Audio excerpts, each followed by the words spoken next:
Okay, gang, without skipping a beat, which I just did, let's get our weekly bread and butter done, shall we? The Top 10 Countdown. Yes, that's where we make the big bucks. Billboard Hot 100 ranks the most popular songs in the US across all genres of music based on sales, radio airplay, and streaming data. So, bumper, please. Bang! Back in your face. And back by popular demand as well. And because he had nothing else to do today. Please welcome Billboard chart expert, the very busy Keith Caulfield. Ladies and gentlemen, yay! I'm my own studio audience. Keith is in the house. Let's try that handshake. No, God, no. Slap, Jesus. slide, finger, and then let's give it a little bump. Go, white boy, go. So... That's awesome. Like. That's awesome. What's that? Nothing. Slip, slide, bump? Oh, come on. Moving on. Oh, my gosh. Everyone's in a very sexy mood today, aren't they? Okay, let's get to the countdown, shall we? We've got a new name on this week's countdown chart. Very excited. A British girl, of course. Jessie J kicks things off at number 10 with Domino. Keith? Yeah, Jessie J, it's her first top 10 single. The British singer has been sort of, plugging away at it in America ever since, last summer. Everyone knows Price Tag. That strangely didn't make the top 10, even though it seems like everyone knows that song. Right. So this is her first top 10, You're Going to Injure Me.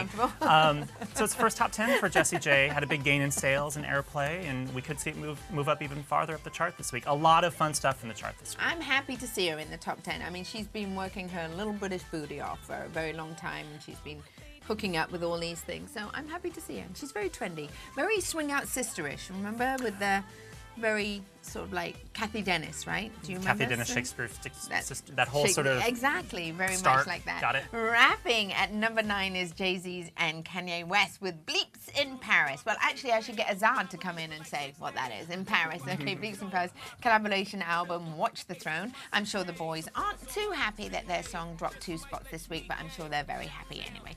Okay, we've got a big jump this week from 21 all the way to number 8. Yes, it's the lovely and talented Kelly Clarkson with Stronger, What Doesn't Kill You, and Keith's got something to say about it. I do. What doesn't kill you makes you stronger, as Kelly proves this week, going 21 to 8. It's her second top 10 single from her latest album. It's actually the first time that she's had 2 top 10s from one album since the Breakaway album. That was the big second album of hers back in 2004, 2005. So it's really great what's happening with Kelly. We don't have the video, but she's doing amazing, and you should watch the video. But okay. Yeah, so there we go. And it's currently, I think, right now in the iTunes store, it's the top-selling song. So I bet you it's going to go even higher next week. I just like she took the time. She's looking pretty rocky. She's kind of getting into it again. Yeah. LMFAO takes over the number 7 spot with Sexy and I Know It. The video features a guest appearance by Ron Jeremy. That's right. If you don't know who he is, then you are just about the cutest, most innocent person I know. Why don't you Google him? Why don't you? That's after the show, though. And moving on to the number 6 spot in the countdown, we've got Bruno Mars, It Will Rain. You can see him perform live on stage on February 12th at the 2012 Grammy Awards. Can't wait to see which fedora he'll be sporting there. At number 5, Katy Perry sings about the one that got away. One that got away, it's actually moving up a little bit this week. Okay. It moved 6 to 5. Funny thing is, there's been so many different versions of this song that she's released. There's the album version, which is the one we're hearing now. Right. Then she released a remix with B.O.B. That helped sales a little bit a couple weeks ago.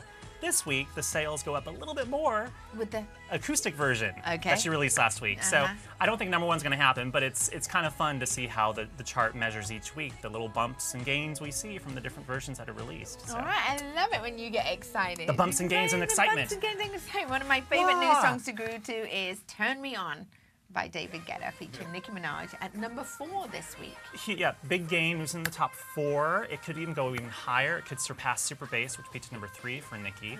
And the other thing is, Nicki, as you may or may not know, will be on the Super Bowl with Madonna performing during halftime. And who else will be on the Super Bowl? Someone you just mentioned, LMFAO. Oh my gosh, LMFAO. So we've got Nicki Minaj, Yep. Madonna, Yep. LMFAO. And there's rumors of even CeeLo, perhaps. Oh, wow. And me. And you too.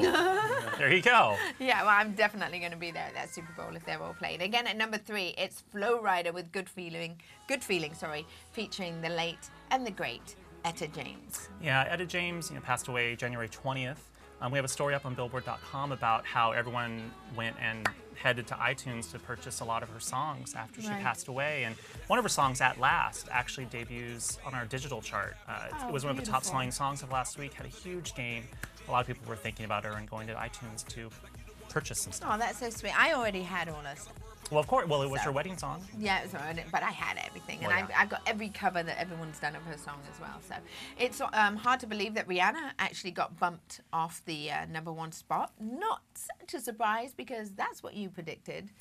I'll just predict everything every week and hope it sticks. Yeah, exactly. So We Find Love finds itself stuck at number two this week. Yeah, I mean, it was a very lengthy run for Rihanna, but she had to step aside. But it was a really, really actually close race. We thought she was going to be. We thought the thing that's #1 this week was going to be #1 last week. Yeah. Close race. This week, even closer. So who knows what could happen next week? But we have a new #1, Julie. We do have a new #1 sitting pretty in the top spot this week. Is the queen of the 2012 Grammy nominations with Set Fire to the Rain. It is the one and only Adele. Adele. It's her third #1 single.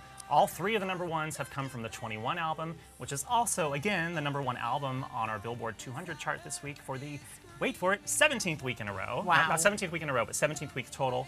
It's the biggest #1 album since The Bodyguard in 1993, which spent 20 weeks at #1. And it'll probably be #1 again next week. I'll always love you. Yeah. No, I'm just thinking. The other I'll always love you. The other I'll always love you. You're thinking of the Taylor Dane. I will always love you. I did do the Taylor Dane.